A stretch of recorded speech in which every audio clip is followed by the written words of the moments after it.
Hey artists, what's up? It's Lexon here, and today we're going to talk about why your faces might look flat or wonky. This video is inspired by a student from my class who told me that they suffered from flat faces when drawing, and asked if I had any tips for getting rid of it basically. And I'm not totally sure that they ever saw my response, so I'm going to make this video and hope that it reaches them somehow, and hope that it helps other people along the way too. The number one cause of flat faces and when faces lose all dimension is when the perspective of the facial features is not lining up with the perspective of the head. So if your faces are looking a little wonky, I want you to ask these three questions to yourself. What's the angle of the head? What angle are the facial features? And then, do they match each other? Alright, let's start with the first one. What is the head angle? Having a really clear understanding of what angle you're drawing the head in is going to solve a lot of your problems. Is your head facing up? Is it facing down? Is it to the right, to the left? Are we looking at the side? A lot of times when people are just starting to learn how to draw, they use a sort of angle of the head that is kind of like a catch-all angle. That's kind of like every angle and no angle at the same time. I don't know if I can replicate it now, but I'm going to bring up this image that I drew, as you can see, in 2014. So 7 years have passed, time to critique myself. So the amorphous head angle that I'm kind of talking about is seen in like all four of these characters here. You can kind of tell that I wanted him to be looking upwards, but what I did was the head instead is kind of like this awkward, almost angle in which I didn't make any sort of decision on, like, is he looking up, down? The only decision I made was that he's looking screen left.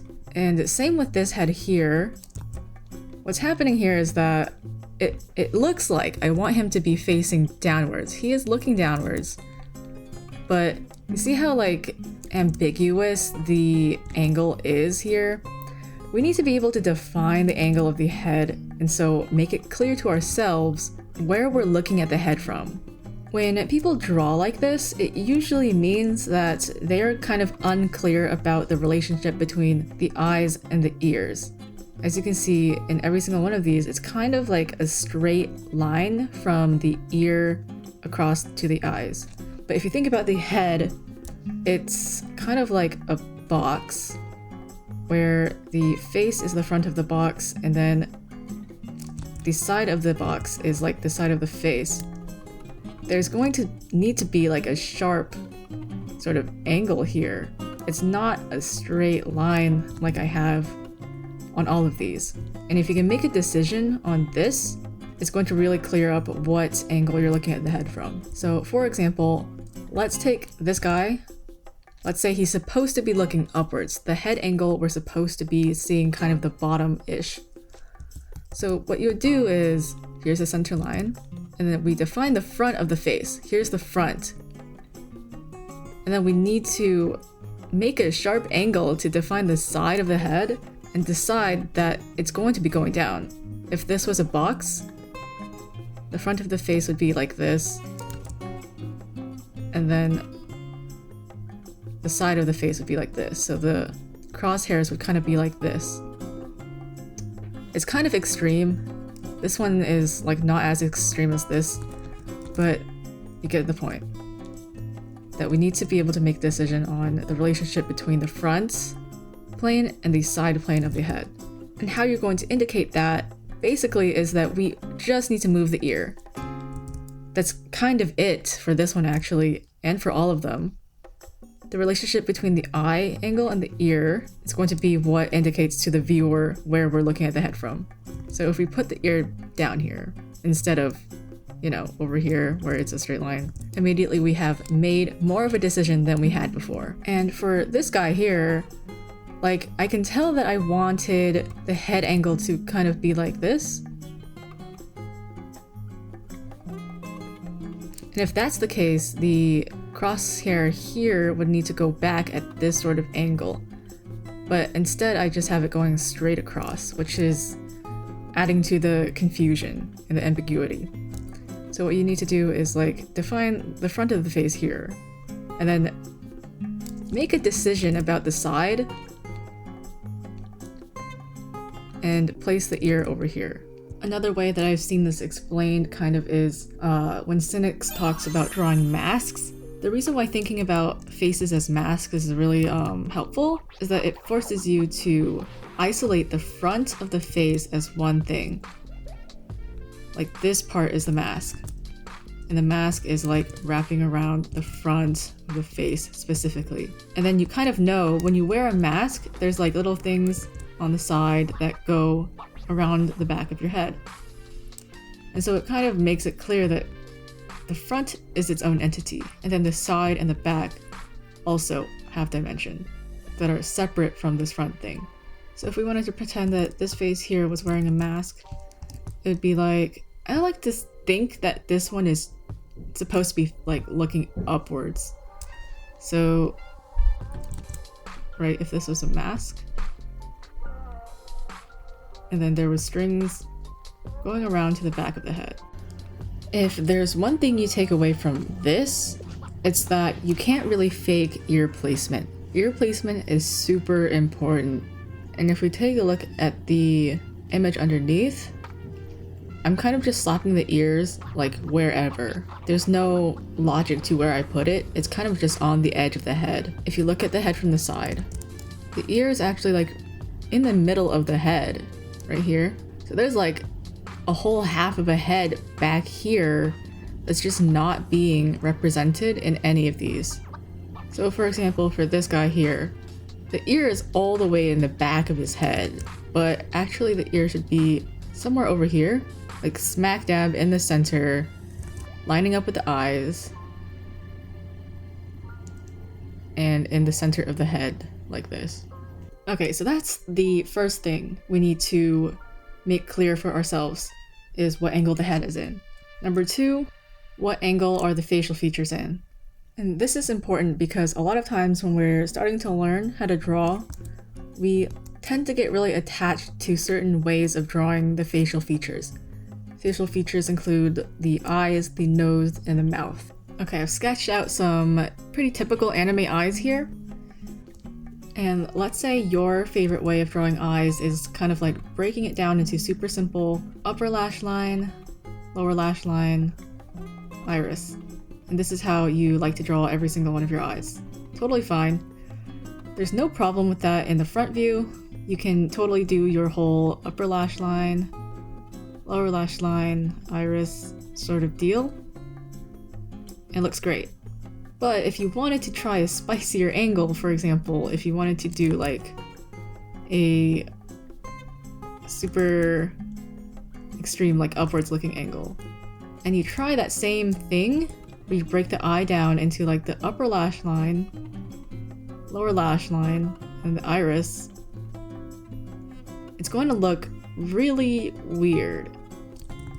You're not going to be able to fit this onto this sort of angle, because essentially what you've done is you've taken this forward facing eye and slapped it right onto a head that is not forward facing. Or if you try to do it on a 3/4, I mean, most people have their 3/4 down, but in some cases, like if you want to draw the upper lash line, the lower lash line, the iris, the upper lash line, lower lash line, iris. I mean, it looks okay, but it's technically like not correct. Because your forward facing eye and your 3/4 facing eye look exactly the same. You need to be able to somehow convert the style that you're drawing in into different angles. And when you add the nose and the mouth to it, it gets even more complex. So most people know how to draw a nose like this. That's a basic nose, right? Maybe they'll just do this. So on the front angle, they understand that the nose needs to go around 1/3 ways up. Yeah, it's in the middle of the face. It's like right here, easy. But when you start to rotate the face and the head, you might get some people like trying to place noses like down here, and that's just not where the nose is going to be. Or they might try to draw a like downwards turned nose on a upwards turned face, which also doesn't make sense. So what I'm saying is basically flat face is caused by the face, like the features not matching up with the head. Like if you remove the head here, the face itself looks fine. Like if we just took this out, we could draw another face, another head onto this, and it would look pretty okay. But it's not the head that you intended to draw it on. See, this one's more tilted up, this one is a lot more neutral. So let's talk about how these things we addressed are applying to these lovely boys here. So you can kind of see exactly what I'm talking about. All of these heads are supposed to be different angles, right? Looking up, looking down, looking up. And yet, I've treated the facial features exactly the same in each one. If you take a look at the noses, I drew each of the noses like this.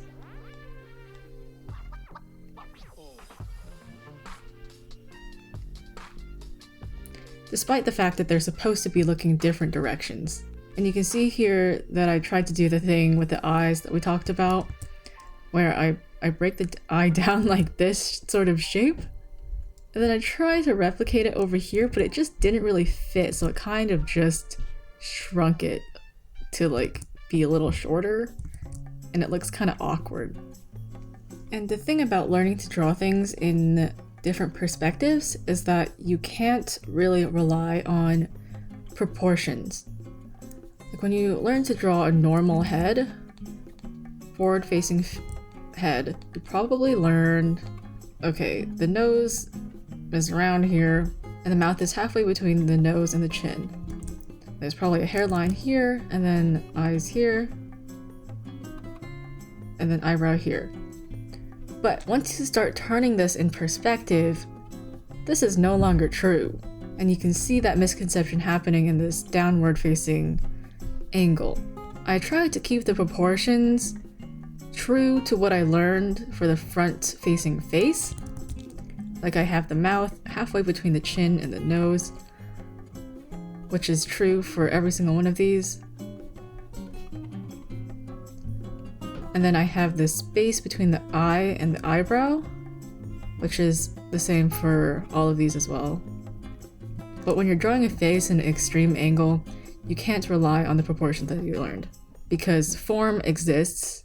So some ways to fix this or learn from this when you notice it happening in your own art is to, 1, study how your favorite artists draw faces at different angles, because there's so many art styles out there. You know what kind of style you like, just go study them. And number 2, obviously, you gotta get comfy with form. The reason this sort of thing happens is because, well, it's literally in the question.